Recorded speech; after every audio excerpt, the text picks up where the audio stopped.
नमस्कार दोस्तों, हमारे YouTube चैनल पर आपका स्वागत है। आज हम आपके लिए लेकर आ चुके हैं क्लास 10वीं के गधौली भाग से भाग 2 के काव्यखंड में चैप्टर नंबर कैमा लेकर आए हैं। तो चैप्टर नंबर आपको लेकर आ चुके हैं 11वां चैप्टर। इसके पहले 10 चैप्टर तक पूरे क्लास आपका ऑब्जेक्टिव के करवा चुके हैं। अगर आप वह नहीं देखें तो उसका लिंक हम डिस्क्रिप्शन बॉक्स में दे दिए हैं, वहाँ से जाइए और जाकर आप देख लीजिए, ठीक ना। लेकिन पहले ही क्लास कर लीजिएगा तब जाइएगा, ठीक ना, फिर सीरियल ढंग से देख लीजिएगा, ठीक। चलिए आज की क्लास स्टार्ट करते हैं। क्वेश्चन क्या है, कवि जीवनंदन दास किसका हंस बनना चाहते हैं। तो कवि जीवनंदन दास हैं जो कि किशोरी का हंस बनना चाहते हैं। किसका? किशोरी का हंस बनना चाहते हैं। बंगला के सर्वाधिक सम्मानित एवं चर्चित कवियों में से एक हैं। तो कौन है? जीवनानंद दास। कौन है? जीवनानंद दास। अगला क्वेश्चन तीसरा नंबर देखिएगा, कवि जीवनानंद दास अगले जीवन में क्या बनने की अभिलाषा करते हैं। तो अगले जीवन में कहते हैं कि आबीला बन जाएंगे, कौवा बन जाएंगे, हंस बन जाएंगे, यानी कि इनमें सभी बनने की इच्छा करते हैं। लेकिन कवि नहीं चाहते कि हम मनुष्य बने। आगे, नदियाँ बंगाल के मैदान बुलाएंगे, मैं आऊँगा। यह पंक्ति किस शीर्षक कविता की है। तो लौट कर आऊँगा फिर की है। किसकी है? देखिए किसकी है। तो लौट कर आऊँगा फिर की। ऑप्शन नंबर ए हो जाएगा, लौट कर आऊँगा फिर की, ठीक। चलिए अगला क्वेश्चन देखिएगा। 5वां नंबर क्वेश्चन क्या है कि जीवनानंद दास किस भाषा के कवि हैं। तो जीवनानंद दास है जो कि बांग्ला भाषा के कवि हैं। किस भाषा के? बांग्ला भाषा के कवि हैं। इनमें से कौन सी कृति जीवनानंद दास की नहीं है। तो इनमें कौन कृति है जो जीवनानंद दास की नहीं है। तो याद रखिएगा, भूमिजा। भूमिजा जो कृति है वह जीवनानंद दास की नहीं है। भूमिजा जो कृति है वह जीवनानंद दास की नहीं है। अगला के पाठ्य पुस्तक में संकलित जीवनानंद दास की कविता का हिंदी में अनुवाद किसने किया। तो हिंदी में अनुवाद जो करने वाला व्यक्ति हैं वो कौन के थे? प्रयाग शुक्ल है जो कि बांग्ला भाषा में से हिंदी में रूपांतर किया। बंगाली भाषा में कविता लिखल था तो हिंदी में रूपांतर किया। अगला, सातटी सागर तिमिर किसकी कृति है। तो यह जो कृति है जीवनानंद दास की। किसकी कृति है? जीवनानंद दास की। लौट कर आऊँगा फिर शीर्षक कविता में उल्लू कहाँ बोलता है। तो उल्लू है जो कि याद रखिएगा कपास के पेड़ पर बोलता है। कहाँ बोलता है? कपास के पेड़ पर। लौट कर आऊँगा फिर कविता में कवि का कौन सा भाव प्रकट होता है। तो कवि का है जो कि मातृभूमि प्रेम भाव प्रकट होता है। मातृभूमि प्रेम भाव प्रकट होता है। चलिए अगला 11वां नंबर क्वेश्चन देखिएगा। यह है क्वेश्चन है, बनलता सेन किस कवि की श्रेष्ठ रचना है। तो यह है जो कि जीवनानंद दास की श्रेष्ठ रचना है। किसकी? जीवनानंद दास की। लौट कर आऊँगा फिर का प्रमुख वर्ण विषय क्या है। इसका प्रमुख वर्ण विषय है बंगाल की प्रकृति। क्या है? बंगाल की प्रकृति। अगला क्वेश्चन है, जीवनानंद दास को जाना जाता है। जीवनानंद दास को किस रूप में जाना जाता है। तो बंगला के आधुनिक कवि के रूप में। बंगला के आधुनिक कवि के रूप में। अगला क्वेश्चन है देखिए, यह कवि किसके आमंत्रण पर आने की बात करता है।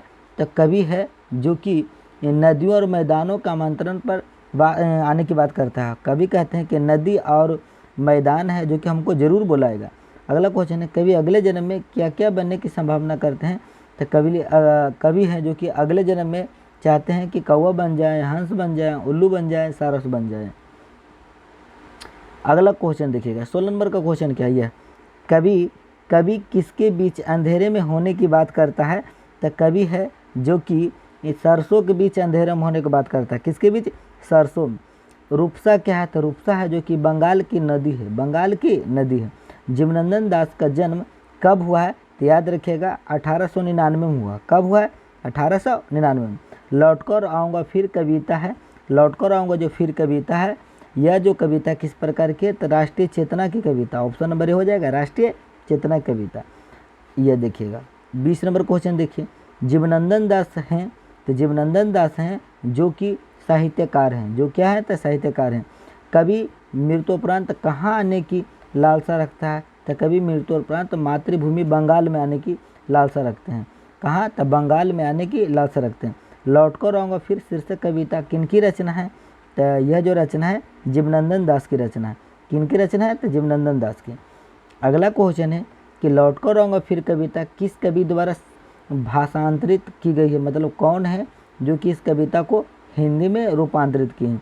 कौन? तो प्रयाग शुक्ल है। कौन? तो प्रयाग शुक्ल। आगे, जीवनानंद दास की किस कविता को प्रबुद्ध आलोचकों द्वारा रविंद्र युग की श्रेष्ठतम प्रेम कविता की संज्ञा दी गई है। तो इसका सही जवाब याद रखिएगा कि वनलता सेन को। किसको? तो वनलता सेन को।